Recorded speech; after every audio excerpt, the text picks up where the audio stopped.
My dear friends, often in life we hear the word freedom.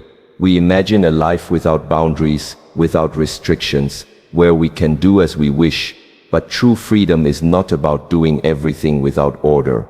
True freedom is not chaos. True freedom is born from discipline. Discipline is the ability to align your actions with your purpose. It is the daily commitment to what is essential rather than what is easy. Without discipline, you become a prisoner of your own desires. Your body pulls you in one direction, your emotions in another, your mind in yet another. You are not free. You are enslaved by impulses. But with discipline, you learn to master yourself. You train your body to endure, your mind to focus, and your spirit to remain steady. Then, and only then, freedom arises, not freedom from rules, but freedom through mastery. Discipline is the key that unlocks the door to freedom, because when you control yourself, no one else can control you. When you have trained your mind and body, you are no longer dependent on external circumstances. You are free to act, not merely to react. So I tell you, embrace discipline, not as a burden, but as the path to true liberation. For discipline is not the enemy of freedom, it is the foundation upon which freedom is built. Many people today speak of freedom as if it were the absence of all boundaries. They believe that to be free means to do whatever you wish, whenever you wish, however you wish. But what they do not see is that such freedom in reality is not freedom at all, it is chaos.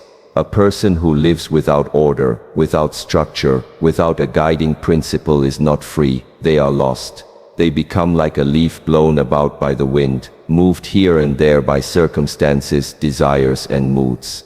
This is the kind of life where one says, I am free to eat whatever I want, and yet the body suffers from weakness and sickness. One says, I am free to spend my time however I like, and yet the days disappear into nothingness, leaving only regret.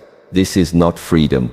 This is enslavement to impulses. True freedom cannot exist in the absence of discipline, because discipline provides direction. Without direction, energy is scattered, and scattered energy cannot build or create.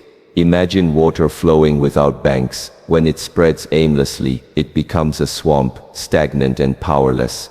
But when the same water is given form, when it is guided through channels, it can generate electricity, nourish crops, and sustain life. In the same way, a human being without discipline is like water without banks, energy dissipated, potential wasted, life unfocused. Discipline is what gives shape to our freedom. It is not a restriction, it is the channel that allows freedom to have power and meaning. Consider for a moment the life of a musician. To play an instrument beautifully, one must practice for countless hours. To hold the violin, to control the breath in the flute, to strike the right notes on the piano, all of this requires discipline. Now, if the musician said, I do not want to practice, I only want to play freely as I wish, what would result? Not music, but noise. And yet when discipline is present, when training and structure are embraced, then something extraordinary happens. Freedom is discovered within the framework. The musician who has mastered the scales is then free to express emotion, free to create beauty, free to speak without words. Without discipline, there would be no true music. In this same way, in the practice of life, freedom without discipline is not expression but chaos. Only with discipline does freedom take form and become meaningful. This principle applies not only to music, but to every area of human existence. In relationships, if one claims absolute freedom, refusing responsibility or commitment, what remains is instability, distrust, and conflict. In the pursuit of knowledge, if one only follows curiosity without patience or focus, the mind gathers fragments, but never gains wisdom. Even in spiritual practice, if one approaches meditation or training without discipline, the mind wanders endlessly and never enters stillness. Again and again, life shows us this truth. Freedom without discipline disintegrates into disorder. It leads not to fulfillment, but to emptiness. Discipline, on the other hand, is the very element that makes freedom possible. It is the unseen structure that holds everything together, the invisible hand that directs energy toward purpose. And once you understand this, you no longer see discipline as the enemy of freedom, but as its very foundation. To speak of discipline as self-mastery is to speak of the deepest form of freedom a human being can attain. Most people imagine mastery as control over external things, skills, achievements, possessions, or even power over others. But this is not true mastery. The highest mastery is not over the world outside, but over the world within. If a person cannot govern their own thoughts, if they cannot steady their emotions, if they cannot direct their actions with intention, then they are not free. They are enslaved, not by external chains, but by inner ones. Discipline is the art of cutting those chains, of taking the scattered parts of ourselves and bringing them under one command. It is the decision to say, I will no longer be ruled by habit, by fear, by laziness, or by desire. I will rule myself. Without this form of discipline, the self remains divided, weak, and without direction. With it the self becomes unified, strong and clear. When you begin to discipline yourself, the first realization is often uncomfortable. You discover how little control you actually have over your own being. The mind runs in every direction, constantly distracted. The body seeks comfort, avoids challenge, and resists hardship. The emotions rise and fall like waves, making you reactive and unstable. Without discipline, you become a passenger in your own life, carried wherever these forces take you. But the practice of discipline begins to change this. When you set an intention and remain faithful to it, you slowly begin to master the body, teaching it endurance. You begin to master the mind, teaching it focus. You begin to master the emotions, teaching them steadiness. Each time you hold to your discipline, no matter how small the act, you reclaim a piece of yourself. You become less like a passenger and more like the captain of your own vessel. This is why discipline is self-mastery. It restores authority to the very place it belongs within you. The Shaolin tradition teaches that training the body is also training the mind, and training the mind is also training the spirit. This is why discipline is never just physical effort, but the harmonization of all three levels of being. When the body is trained, it learns to endure discomfort and hardship. This is physical mastery. When the mind is disciplined, it learns to concentrate, to hold attention without scattering. This is mental mastery. And when the spirit is disciplined, it learns to remain calm, unwavering, and compassionate even in difficulty. This is spiritual mastery. Together these three forms of mastery form the complete picture of self-discipline. Without this integration, the self remains divided. A strong body without a disciplined mind may become reckless. A sharp mind without a steady spirit may become arrogant, but when discipline unites all three, there arises balance, harmony, and the kind of mastery that cannot be shaken by external forces. Consider for a moment how different life feels when you practice this kind of self-discipline. You are no longer a prisoner of your cravings, because you have trained the body to endure hunger, thirst, or fatigue without complaint. You are no longer enslaved by distractions, because you have trained the mind to remain focused even in a noisy and chaotic world. You are no longer tossed about by every storm of emotion, because you have trained the spirit to remain steady and compassionate, no matter what arises. In this way, discipline transforms you into your own master. And when you are the master of yourself, no one else can truly master you. No insult, no temptation, no hardship can dominate the one who has trained to govern himself. This is why I say, discipline is self-mastery, and self-mastery is the deepest form of freedom. Strength is often misunderstood. Many believe it is found only in the size of muscles, in physical force, or in the ability to dominate others.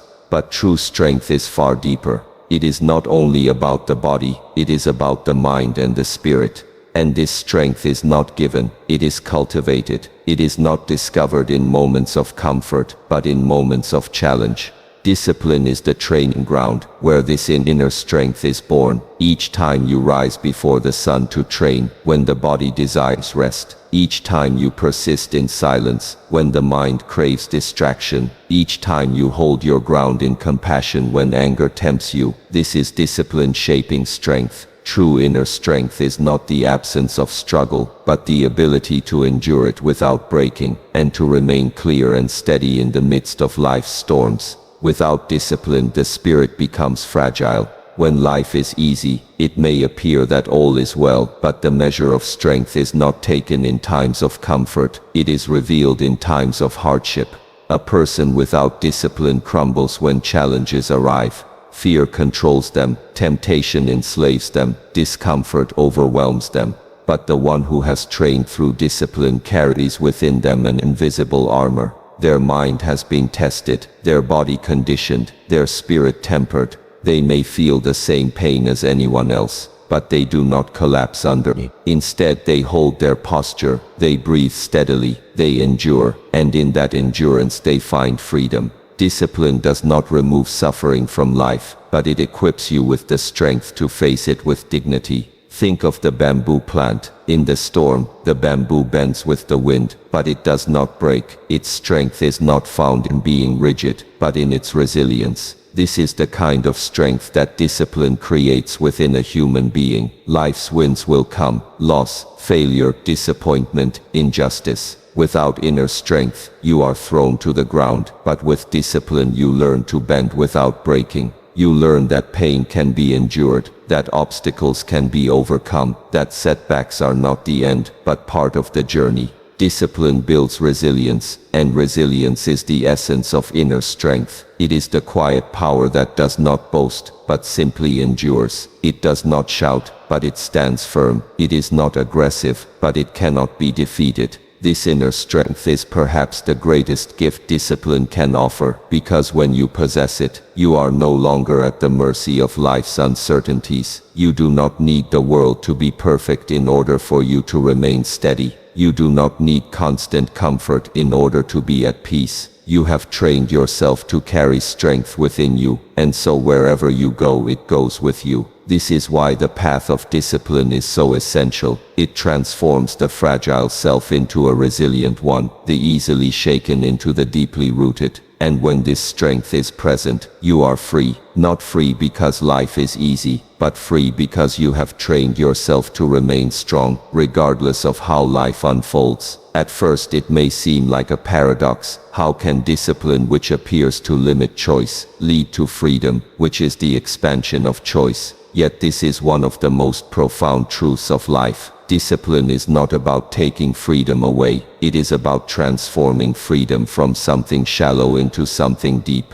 A person without discipline is enslaved by their impulses, constantly reacting to external events and inner cravings. They may say, "I am free to do as I wish," but in reality, their actions are not chosen with clarity. They are dictated by habit, fear, or desire. True freedom cannot exist when the self is enslaved by such forces. It is only through discipline that we step out of this cycle of reaction. Discipline brings order to chaos, steadiness to confusion, and direction to wandering. Through this order, freedom becomes real. Imagine a bird that has never trained its wings. The bird may claim freedom because no one restrains it, but in truth, it cannot fly. Its so-called freedom is limited to the ground. Now imagine the same bird after discipline, after stretching, strengthening, and training its wings through countless attempts. When the time comes, it lifts into the sky, soaring above the earth. Which bird is free? The one who trained. In the same way, we may think freedom is found in avoiding effort, in refusing discipline, in seeking only comfort, but that is the bird that cannot fly. True freedom, the ability to rise above limitation, comes only after discipline has strengthened the wings of body, mind, and spirit. Without discipline, freedom is only a dream. With discipline, it becomes reality. Discipline gives you the freedom to act rather than react. Without it, you are a servant to circumstances. If people speak kindly, you feel joy. If they insult you, you feel anger. If life brings comfort, you feel peace. If it brings hardship, you feel despair. In such a state, freedom does not exist. You are chained to the constant ups and downs of the world, but with discipline you begin to break these chains. You train the mind to remain calm regardless of praise or blame. You train the body to continue even when fatigue appears. You train the spirit to hold compassion, even in the face of hostility. Then freedom arises, not because the world has changed, but because you have changed. You are no longer controlled by external events, but by the clarity of your own discipline. This is the essence of true freedom, not freedom from responsibility, but freedom through mastery. When discipline becomes a way of life, freedom is no longer an abstract idea, it is an everyday reality. You are free from the slavery of craving, because you have trained to endure discomfort. You are free from the chains of distraction, because you have trained the mind to concentrate. You are free from the tyranny of anger, fear, and envy, because you have trained the spirit to remain steady. This kind of freedom is not fragile, not dependent on circumstance, not easily taken away. It lives within you, it follows you wherever you go, and once you taste it, you realize that the common idea of freedom, the freedom to do anything at any time, was never freedom at all. It was simply the illusion of freedom, while being bound by invisible chains. Discipline breaks those chains, and in their place, it gives you wings. When we hear the word liberation, our minds often turn to something grand, almost unreachable. Liberation sounds like an escape from all suffering, the end of all burdens, a life where nothing weighs us down. And yet, liberation is not a gift that arrives suddenly from outside. Liberation is cultivated step by step, through the choices we make each day. It is not found in running away from responsibility, or in chasing endless desires. Liberation comes from discipline, for discipline is the practice that clears the path to freedom. Each act of discipline, no matter how small, is like a stone placed firmly on the path. The more we practice, the clearer the way becomes, until finally, we see that discipline itself was not the barrier to liberation, it was the very road that carried us there. The undisciplined person is constantly trapped by craving, trapped by anger, trapped by fear. They are chained, not by the world, but by themselves. They long for liberation, but do not see that their own habits are the prison walls. Discipline begins to break these walls. It teaches the body not to collapse at the first sign of struggle, the mind not to chase every distraction, and the spirit not to be dragged down by every storm of emotion. In this way, discipline slowly dismantles the prison. Liberation is not the absence of all challenges, it is the ability to remain unchained in the midst of them. Without discipline, the prison only grows stronger. With discipline, the doors begin to open. In the practice of martial arts and meditation, this truth becomes clear. A beginner often seeks immediate liberation, freedom from tiredness, freedom from the wandering mind, freedom from the weight of emotions. But liberation cannot be forced. It must be earned through repetition, patience, and discipline. The one who sits daily in meditation, who trains the same movement thousands of times, who returns again and again despite difficulty, that one slowly discovers a new quality of being. Discipline carves away impatience, weakness and distraction, leaving behind clarity, strength, and stillness. And in that stillness, liberation is revealed. It is not something separate from discipline, it grows out of it, like a flower from the soil. Without discipline, the soil is barren. With discipline, the soil becomes fertile, and liberation blooms naturally.